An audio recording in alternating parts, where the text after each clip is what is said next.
Et il peut paraître paradoxal et surprenant que nous nous penchions ce soir sur l'actualité d'il y a de près de 2 millions d'années.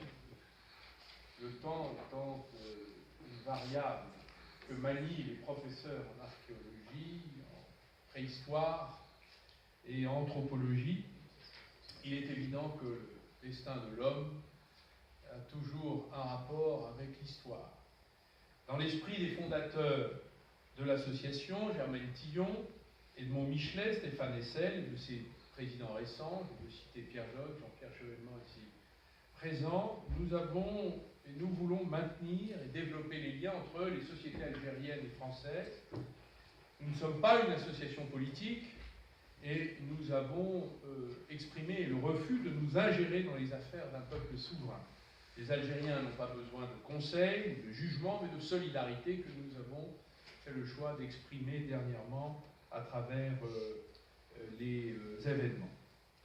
Mais c'est pourquoi, au cours de ce trimestre, nous avons aussi choisi de mettre en lumière une actualité culturelle que nous pouvons partager avec enthousiasme. Je veux remercier le professeur Yves Coppens, célèbre paléoanthropologue, membre de notre Académie des sciences, d'avoir accepté de présider cette séance.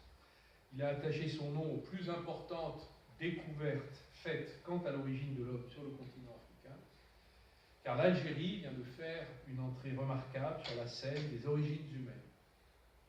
Nous accueillons en effet ce soir le professeur Mohamed Salouni, préhistorien, anthropologue, que nous salue particulièrement, cher professeur, qui va nous présenter ses découvertes à Aïn Bouchri, près de Sétif, qui, comme vous le verrez, confère un pas de géant dans l'histoire du peuplement en Afrique du Nord.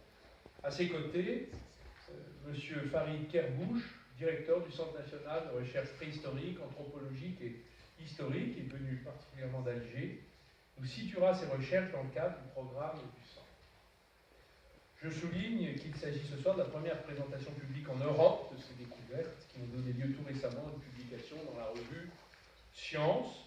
Et je veux particulièrement, chaleureusement remercier nos invités de leur présence, qui nous permet d'entrer avec eux au cœur de cette exploration où le temps se mesure en millions d'années.